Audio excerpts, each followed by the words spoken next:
Hello everyone, I am Dr. Aarti Kumari. Today I am here with the topic nucleic acid, its composition, types, structure, properties and function.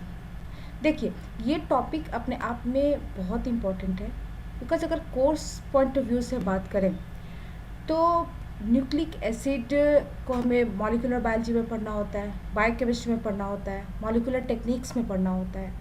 और अगर examination point of view से देखें तो ये इससे frequently question पूछे जाते हैं। अगर आप CSIR नेट का पेपर देखें, गेट का पेपर देखें, DBT का पेपर देखें या फिर जितने भी अदर एग्जामिनेशंस, फॉर एग्जांपल अगर नीट में भी अगर आप देखेंगे तो इनके क्वेश्चंस फ्रिक्वेंटली पूछे जाते हैं। तो this topic is very important.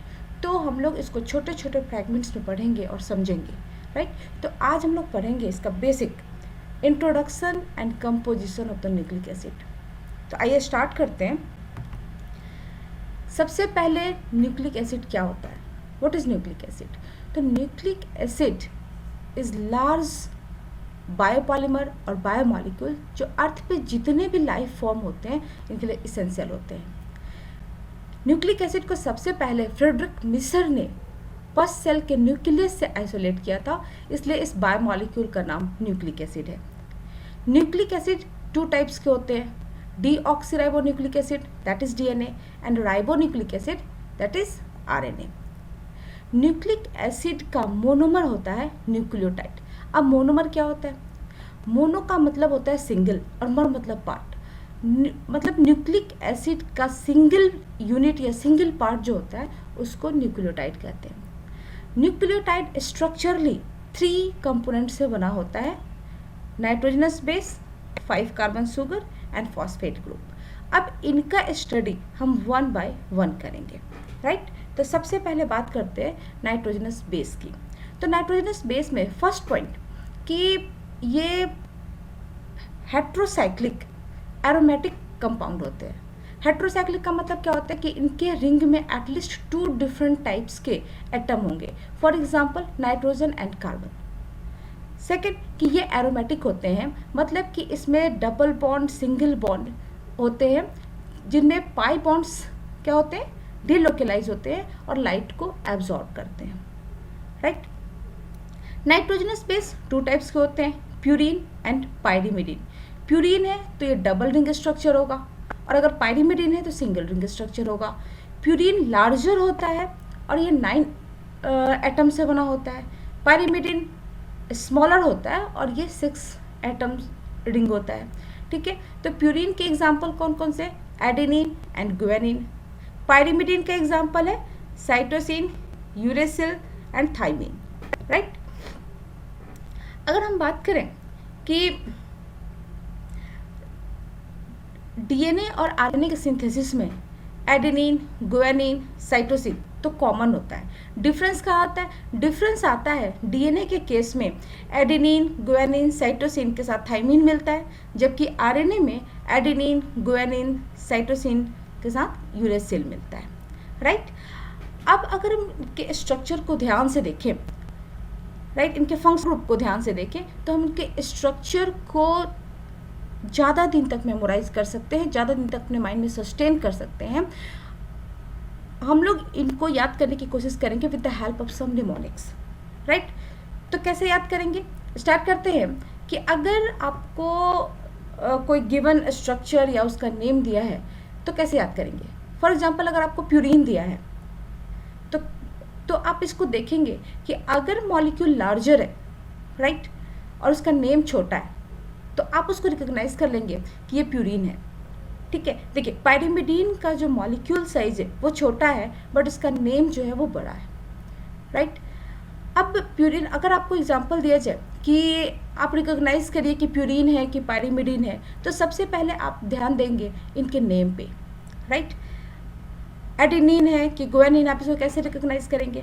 अगर आप इसके नेम में अगर 9 दिख जाए, गुआनिन, एडेनिन, तो आप समझ जाएंगे कि ये प्यूरीन है, बिकॉज प्यूरीन भी 9 एटम रिंग होता है और प्यूरीन के नेम के एंड में 9 आपको दिख जाएगा, मैंने हाईलाइट कर रखा है, ठीक है। तो आप इसको रिकॉग्नाइज कर लेंगे कि ये प्यूरीन है। अब प्यूरीन में भी एडेनिन है कि गुआनिन है, इसको आप कैसे रूल आउट करेंगे? इसको रूल आउट करने के लिए आप इसके हेड पोजीशन पे जाएंगे, राइट। इनके हेड पोजीशन के फंक्शनल ग्रुप को देखेंगे। हेड पोजीशन मतलब इनके 6 पोजीशन, ठीक है। तो अगर अमाइनो ग्रुप है तो आप इसको याद रखेंगे कि एडेनिन में अमाइनो ग्रुप होता है, कि एडेनिन में ए होता है, एडेनिन में और अमाइनो में ए होता है। तो एडेनिन में अमाइनो ग्रुप होगा तो आप सेकेंड, तो आप इसको रूल आउट कर लेंगे कि ये एडेनिन है और जो बच गया दूसरा वो गुआनिन है, राइट। अब आप पायरिमिडिन को कैसे याद करेंगे? पायरिमिडिन को याद करने के लिए हम लोग एक निमोनिक का हेल्प लेंगे और सिर्फ ये याद करने के लिए है कि अगर आपने प्यूरिन को कट कर दिया तो पायरिमिडिन बन गया। प्यूरिन को कट मतलब C for cytosine, U for uracil and T for thymine, right. अब अगर इनके स्ट्रक्चर को ध्यान से देखें तो इनका सेकेंड जो कार्बन एटम है, सेकेंड पोजीशन जो है वो ऑक्सी ग्रुप से इंगेज्ड है, राइट। तो फिर कैसे डिफ्रेंशिएट करें इनको? अगेन डिफ्रेंशिएट करने के लिए इनके हेड पोजीशन को देखेंगे, राइट। तो इनके हेड पोजीशन को देखेंगे तो सबसे जो डिफरेंट है वो कौन है? साइटोसिन, ठीक है। तो साइटोसिन को अगर रूल आउट कर लेंगे, अगर ये डिफरेंट है, अमाइनो ग्रुप है, तो ये साइटोसिन है, ठीक है।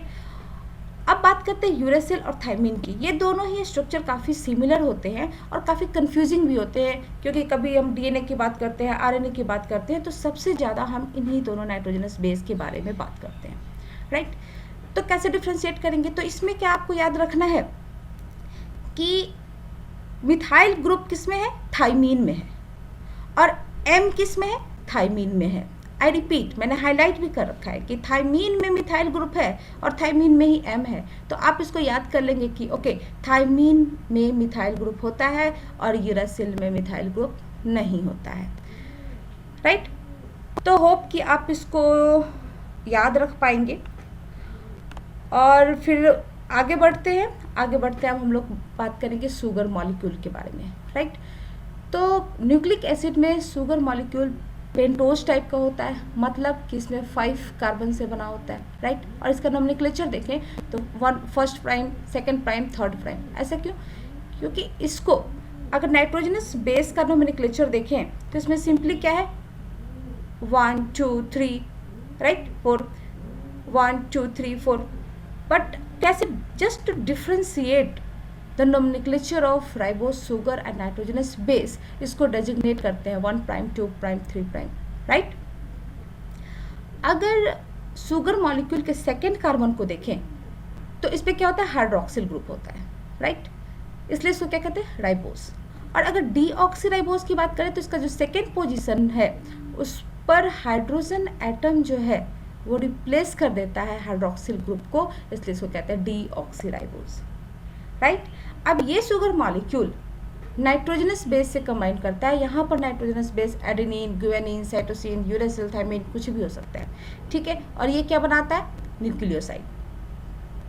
जब न्यूक्लियोसाइड बन गया, अब न्यूक्लियोसाइड में ये कैसे बनता है? शुगर मॉलिक्यूल का फर्स्ट कार्बन और नाइट्रोजनस बेस का आइदर N1 पोजीशन या N9। अगर पायरिमिडीन है तो N1 पोजीशन, और अगर प्यूरिन है तो N9 पोजीशन से लिंक्ड होता है, और इस लिंकेज को क्या कहते हैं? Glycosidic bond, right.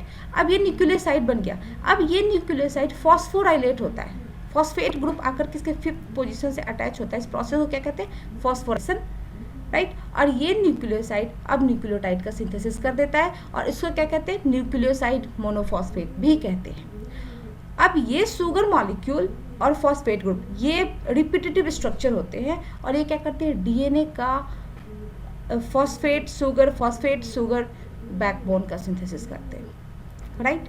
अब जब एक बार न्यूक्लियोटाइड बन गया, मोनोमर बन गया, तो अब क्या होगा? अब होगा पॉलीमराइजेशन ऑफ न्यूक्लियोटाइड, और ये न्यूक्लियोटाइड पॉलीमराइज होकर बनाते हैं पॉलीन्यूक्लियोटाइड, राइट।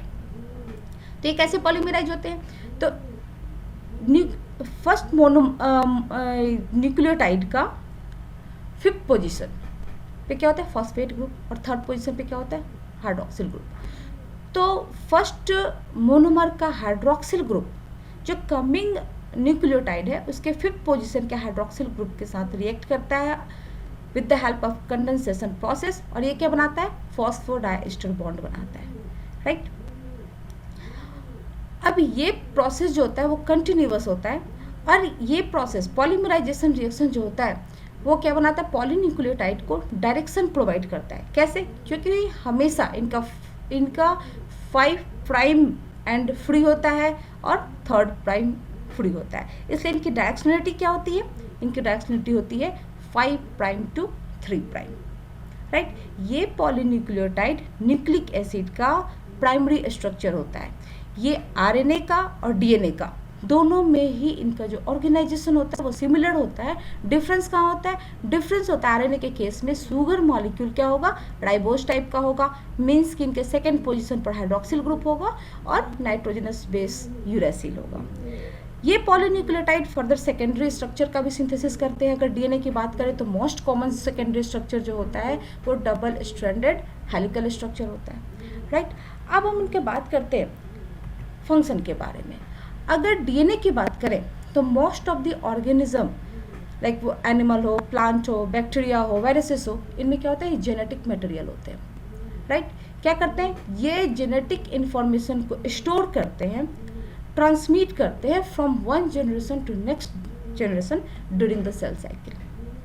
और अगर आरएनए की बात करें तो सम केसेस में, for example viruses, tobacco mosaic virus, ये आरएनए वायरस है। इसमें क्या होता है, आरएनए जेनेटिक मटेरियल की तरह बिहेव करता है, और आरएनए क्या करता है, जेनेटिक इंफॉर्मेशन को ट्रांसफर करता है फॉर द प्रोटीन सिंथेसिस, और ये सेवरल जीन के एक्सप्रेशन को भी कंट्रोल करता है।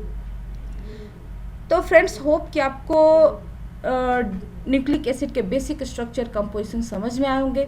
अगर आपको ये वीडियो पसंद आए तो प्लीज़ लाइक करें, सब्सक्राइब करें और शेयर करें। नेक्स्ट वीडियो में हम लोग बात करेंगे डिटेल्ड डीएनए के स्ट्रक्चर का, आरएनए के स्ट्रक्चर का हम लोग आगे स्टडी करेंगे। तो thank you so much guys, thank you.